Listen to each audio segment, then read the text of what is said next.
Olá, seja muito bem-vinda, muito bem-vindo ao Folha Entrevista desta semana, que vai falar sobre oportunidades no mercado de trabalho, tanto para quem já está inserido quanto para quem procura uma vaga, principalmente neste início, final e começo de ano, né? Final de 2019, começo de 2020. Nós vamos conversar com o executivo de recursos humanos, também consultor, Maurício Chiesa, ele que está inclusive lançando um livro sobre esse tema. Maurício, muito obrigado pela sua participação aqui no Folha Entrevista. Obrigado. Maurício, então vamos começar falando sobre oportunidades de mercado de trabalho, como eu anunciei, porque já estamos aí na virada de ano e é um momento importante para quem principalmente está buscando uma colocação. Então você como especialista em recursos humanos, Maurício não é coach, tá? Ele tem uma formação, inclusive uma especialização em psicologia, né? Isso. Pedagogia empresarial, que é um conceito também diferente, interessante. Dica que você pode dar, as principais dicas, então, para quem está buscando nesse início de ano que começa aí, Maurício, uma vaga no mercado de trabalho. Certo, Diego. Olá a todos os nossos telespectadores. A pergunta do Diego é muito pertinente, principalmente no final do ano, né? Primeiramente, o que aconteceu em 2019? E segundo, o que está por vir em 2020, né? O mercado, vamos falar rapidamente de economia, né? O mercado está se reaquecendo, ele está ressurgindo, então oportunidades voltaram a surgir, né? Agora tem outra questão também, Diego, depende muito da pessoa, tá? Então, nesse final de ano, talvez seja a melhor oportunidade, porque é um momento que a emoção fica um pouco mais, final de ano, família, toda aquela questão, né? Mas eu convido você a parar um pouquinho e olhar 2019 para trás. Quais foram os meus acertos? Quais foram os meus erros e o que eu posso fazer para mudar isso? Porque existe uma tendência de a gente repetir um comportamento, ficar repetindo. Então daqui a pouco, se você está fora do mercado, participou de uma entrevista, não deu certo, 2 entrevistas não deu certo, 3 entrevistas não deu certo, peraí, vamos dar uma olhada nisso daí. Então o que está acontecendo comigo? Como estão minhas emoções? Né? Como que está meu aprendizado? Aí, Diego, muitas vezes eu escuto, mas Maurício, eu estou fora do mercado de trabalho, eu não tenho condições. Existe muito conteúdo interessante. Tem muita coisa que às vezes não enche, não agrega. Mas tem muito conteúdo interessante de aprendizado, de ensino gratuito na internet. Né? Então a pessoa pode se qualificar. Leitura de livro, né? Ler um livro, isso te ajuda a criar novos modelos para se preparar e para ajustar naqueles pontos de 2019 que talvez não foram tão felizes. Né? Então, primeiro momento, olhar 2019 para trás. O que eu acertei, o que eu errei. E olhar para frente, 2020. O que está acontecendo aí? Né? Volto a falar, o mercado está começando a reagir. Então, provavelmente, no começo de 2020, que diz que o Brasil começa só depois do Carnaval. Sim, né? Depois de fevereiro. Mas depois de fevereiro, ok. Mas que seja depois de fevereiro. Mas você vai estar pronto. Né? Então, o que eu errei daqui para trás, não vou errar daqui para frente. O erro faz parte do aprendizado. Não se pode cometer e repetir o mesmo erro, Diego, entendeu? Então, estar preparado, olhar o que passou e olhar para frente e ajustar isso daí. Agora, você falou de comportamento, a gente sabe que pesquisas, né, com várias empresas de vários ramos mostram isso, que nem sempre aquele profissional mais qualificado, quando tem uma seleção interna, por exemplo, a empresa precisa fazer uma escolha entre um funcionário e outro, desligar algum funcionário. Certo. Nem sempre a escolha de quem fica recai em quem tem mais qualificação. De repente, o comportamento acaba influenciando muito mais do que a qualidade do profissional. Isso acontece. Acontece, né, Diego. O teu exemplo eu uso também, inclusive, em sala de aula.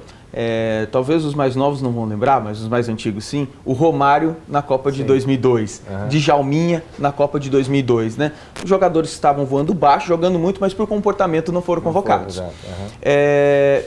Pesquisas realmente demonstram que 80% da tua contratação vem da habilidade técnica, chama atenção, não que defina.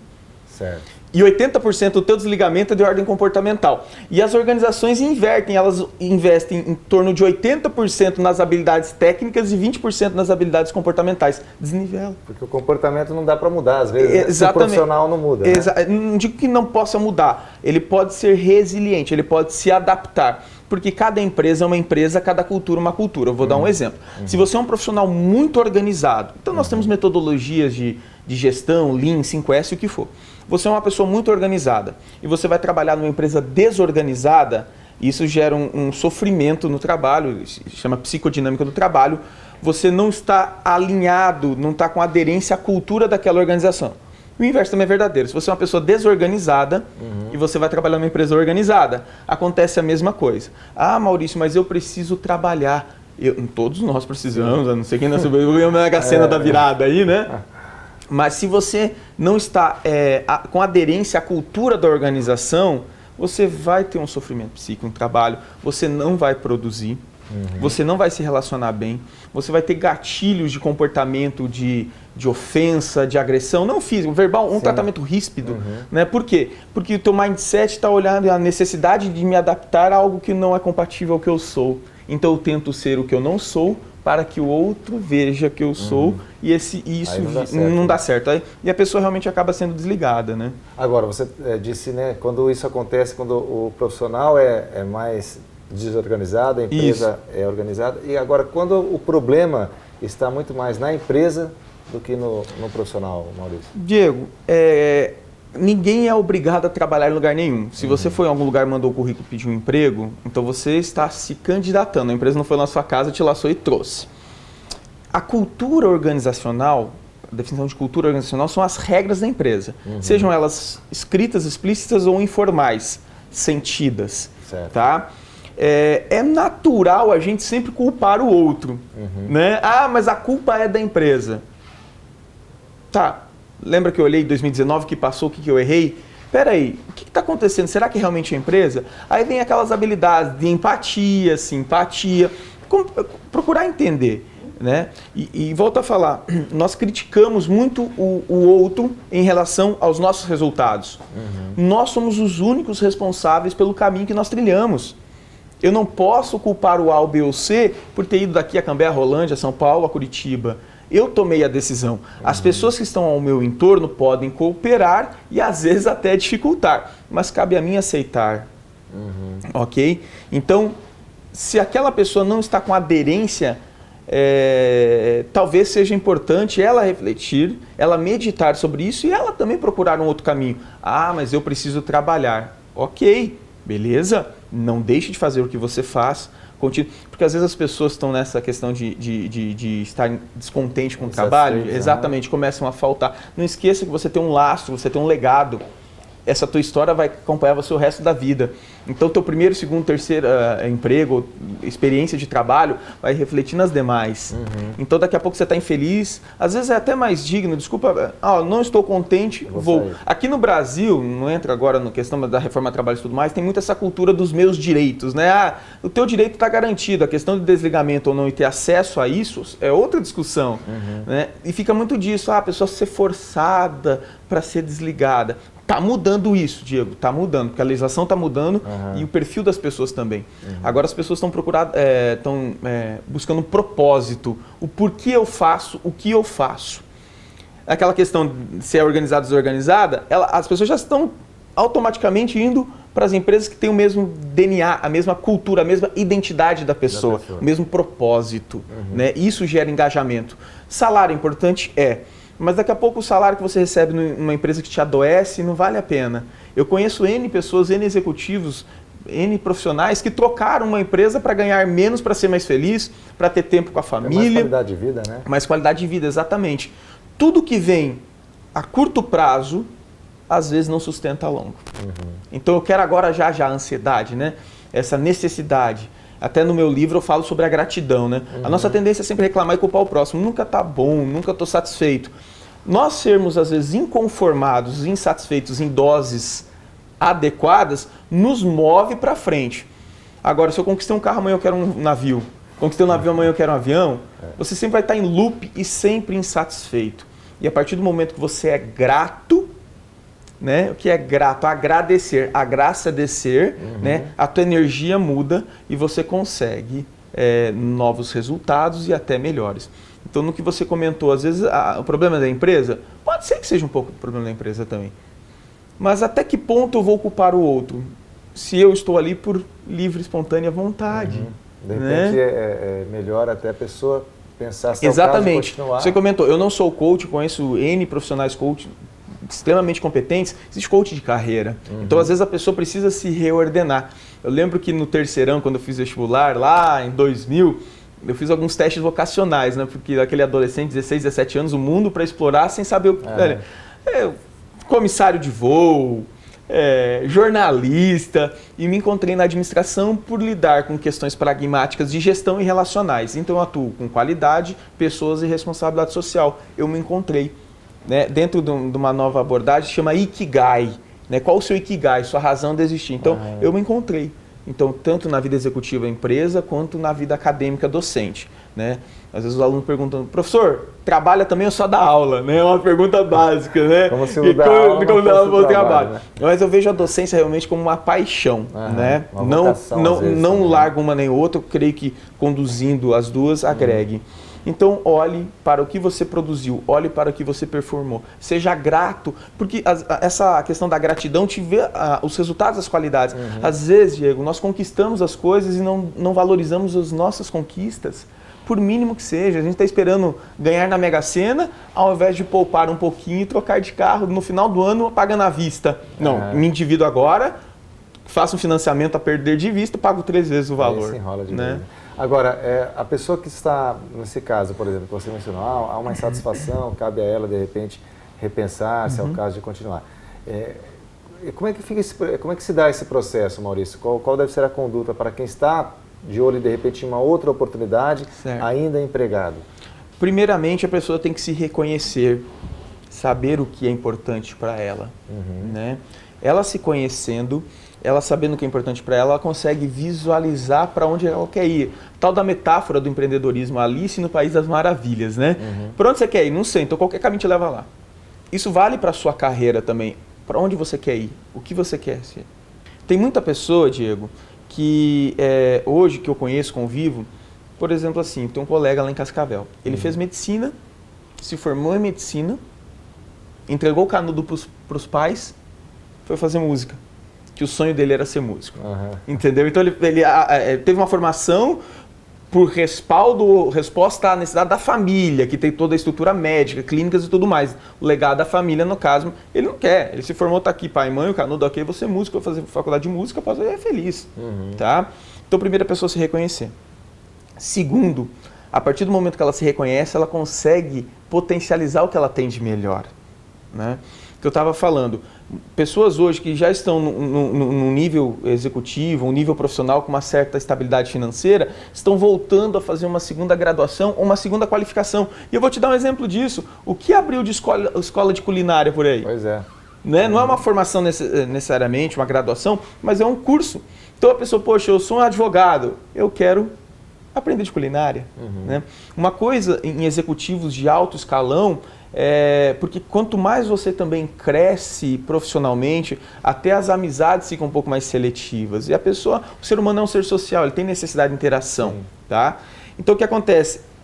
Aulas de teatro, processos lúdicos, porque lá no teatro, lá naquela atividade fora da empresa, a pessoa pode ser quem ela é, como pessoa e não como profissional. Tudo bem que em termos de comportamento, valor e índole, não estou separando não. Estou dizendo o seguinte, poxa, a pessoa pode tocar um violão, pode contar uma piada, pode ser ela em algum momento e não aquele rótulo de terno e gravata, que é importante, ok, com certeza, ajuda, mas não é só.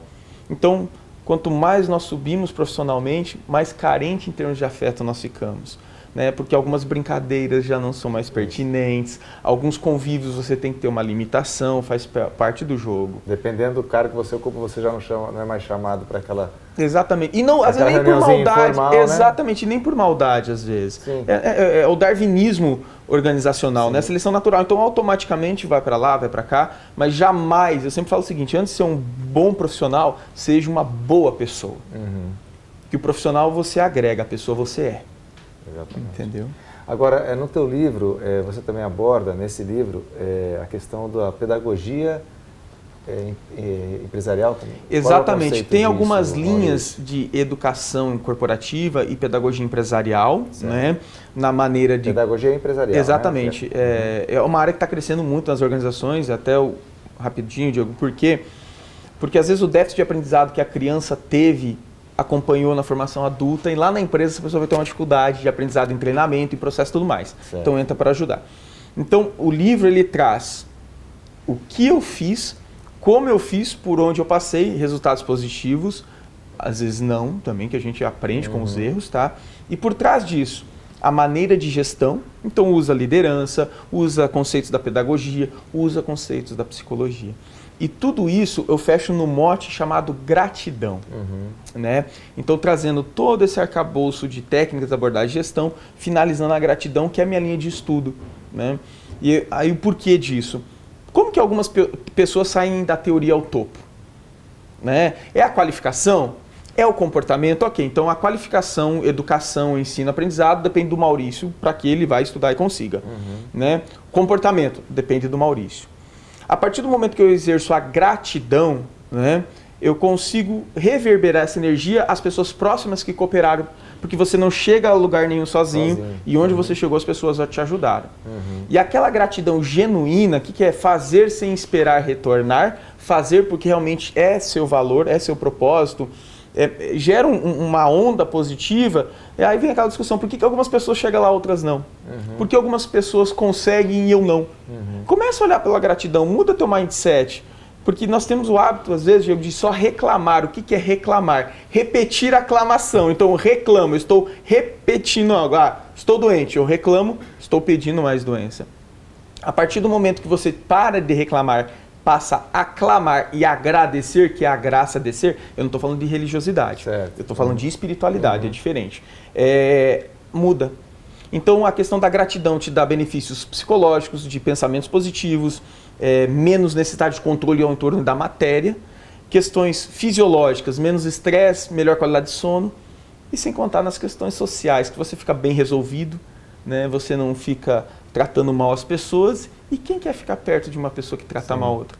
Então você começa essa onda a vir tudo ao seu, e as coisas começam a cooperar e andar para frente. É muito interessante. Quando as coisas estão bem no plano pessoal, a tendência é que também isso exatamente. Eu sempre no trabalho, né? A laranja não cai longe do pé e vira jaca. Se você é uma pessoa que está bem resolvida, a tendência é você ser um profissional bem resolvido. Se você tem pontos, aí tem psicoterapias, tem coaching, tem coaching mais para carreira e profissional, mas às vezes terapia também ajuda, tá? Você se resolvendo aqui, você se resolve lá. Um está conectado. Sim, tá certo. Ainda mais esse mundo que você é um @sobrenome.com, né? Então se você tem um sobrenome @.com, você é alguém, né? Mudando um pouco a questão dos empreendedores, seja por necessidade ou vocação, mas ainda assim você é analisado pelo cargo e pela empresa ou pelo status social que você tem, né? E, na verdade, nós seres humanos somos todos iguais. Exato. Então, ser uma boa pessoa antes de ser um bom profissional te ajuda a estar melhor colocado e te ajuda a galgar aí novos desafios. Tá certo. Deixa eu só mostrar, então, para a gente finalizar, Maurício, o livro. Memórias de Líderes da Alta Gestão, um legado para a humanidade, uma compilação, né? Isso, são 72 autores, são 72 executivos do Brasil que foram laureados pela Academia Europeia de Alta Gestão, né? E cada um desses 72... coordenados pelo Cristiano Lagoas, que é presidente da Academia Europeia de Alta Gestão, roteirizaram uma biografia estilo pergunta e resposta, que a última pergunta do mote para todo mundo é: qual o segredo de ir da teoria ao topo? E eu falo justamente sobre a gratidão. É muito interessante, daqui a pouco eu vou estar lançando um novo livro sobre isso, né? Estou no processo final de compilação e tudo mais, que é tentar mensurar isso, que às vezes é muito subjetivo. Eu sou grato, grato, grato. Não é só grato, grato. Não é isso. Né? Explicando o que é e como você conseguir identificar, e no final de um ano, por exemplo, se você não for grato, Diego, é impressionante, tua visão fica negativa. Você pode ter conquistado N coisas, se você errou você só vai reclamar daquela então você vira, teu mindset vira, tua visão dá tudo errado. Na verdade, você tem coisas certas e boas, né? Então, no meu segredo, a gratidão para com todos que ajudaram. Porque às vezes, numa empresa que você está, numa situação que você está, tem pessoas que você não tenha tanta simpatia nem empatia, né? Mas todo mundo tem alguma coisa a te ensinar. Ou a maneira de ser, ou a maneira de você não ser. Eu gosto daquele... Não, então não seja. Você aprendeu, entendeu? Tá certo. Eu conversei com o Maurício Chiesa, Maurício que é executivo de RH e também consultor especializado, né, em psicologia, em pedagogia empresarial também, dando aí dicas e o conceito que ele leva a respeito do mercado de trabalho. Maurício, muito obrigado pela sua participação no Folha Entrevista. Obrigado, João, foi um prazer e até a próxima oportunidade. Eu aguardo você então para o próximo programa. Até lá!